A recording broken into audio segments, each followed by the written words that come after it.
তো বছর বাদে সঞ্চিতা নিজের হাতে সাগর দই বানিয়ে সবাইকে দিচ্ছিল। বলে যে দেখো তো কেমন হয়েছে। এমন সময় অগ্নি এসে বলে, মা তুমি এত কিছু কেন করছো? তোমাকে কোনো কাজ করতে হবে না, আমাকে দাও, আমি করে দিচ্ছি।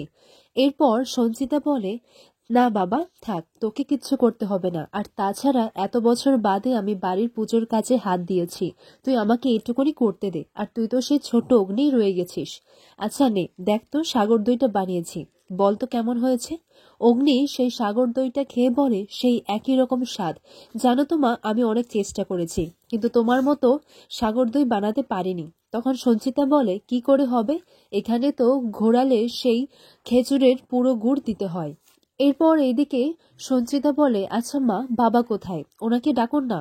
তখন কর্তা দিদা যখন কর্তা মশাইকে ডাকতে যায়, তখন কর্তা দাদু বলে যে, তুমি কি ভাবছো যে আমি এত কিছু জেনেও চুপ করে থাকবো? আমি আজ এর একটা বিহিত করব। এরপর কর্তা দিদা বলে, আহ, সবে তো মাত্র মেয়েটার জ্ঞান ফিরেছে আর স্মৃতি ফিরে পেয়েছে, আর অগ্নি দাদুভাইও তো নিজের মাকে ফিরে পেয়েছে, এখন একটু থাক না। তখন কর্তা দাদু বলে, ঠিক আছে, কিন্তু আজ সন্ধেবেলায় এর বিহিত হবে, আর সন্ধেবেলায় আমি বৈঠক বসাবো। দিকে দেখা যায় কথা সবকিছু ভাবছিল যে মেজমা ভয় পেয়ে কেন গেছিল। এইদিকে নীলাদ্রি আর ঋতুও কথাকে চিন্তিত দেখে তারা জিজ্ঞাসা করলে বলে যে, আমি না ভাবছি, তোমরা কি লক্ষ্য করে দেখেছো মেজমায়ের মুখটা? মায়ের যখন জ্ঞান ফিরে গেছিল খুব ভয় পেয়ে আছিল।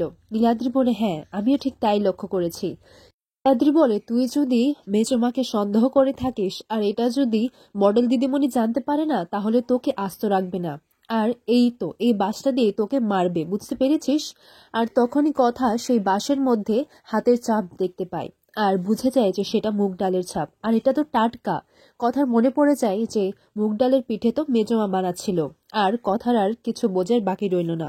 অন্যদিকে দেখা যায় অগ্নির মা কিভাবে সে বাড়ি থেকে বেরিয়েছে এবং কাকে বলে গেছে, মানে পুরো সত্যিটাই সবাইকে বলে। বলে যে, আমি তো চিত্রাকে বলে গিয়েছিলাম, বাবা তো বাড়ির বউদের বাইরে গিয়ে কাজ করাটা পছন্দ করেন না, কিন্তু আমার তো খুব ইচ্ছে ছিল যে পিঠে পুলি বানিয়ে স্টল দেওয়ার, আর ফুলদাই তো আমাকে বলেছিল দিতে, আর ফুলদা হচ্ছে আমার খুব বিশেষ, খুব কাছের, বলতে পারিস নিজের দাদার চাইতেও বেশি।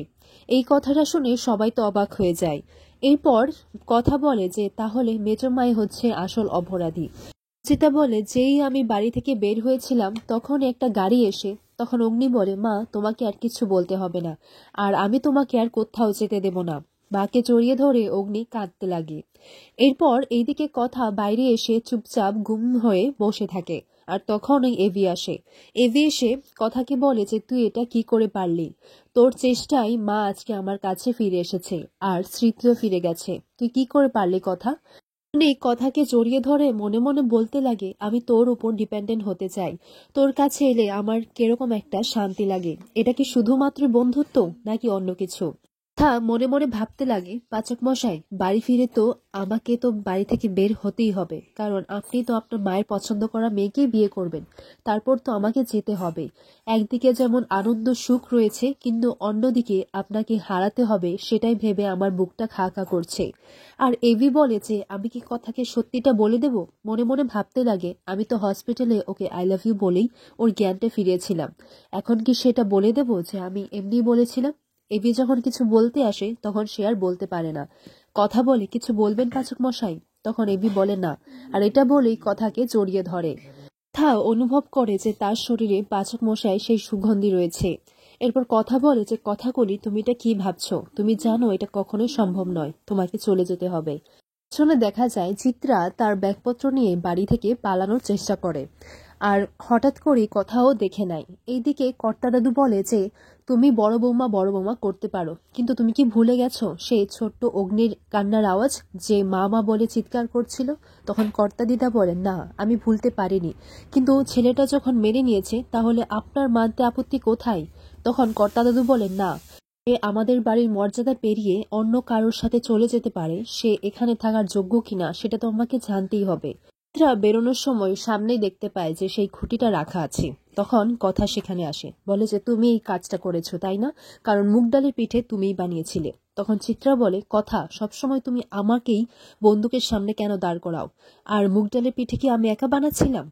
মেজমা, সবটা বুঝতে কিন্তু আমার আর কোনো কিছু বাকি নেই। মায়ের ওষুধগুলো তুমিই বদলেছিলে। আমি পর্বে দেখা যায় কথা মেজমাকে গিয়ে বলে যে মায়ের এত বছর ধরে যে বদনামটা করেছে তার পেছনে মেজমা রয়েছে।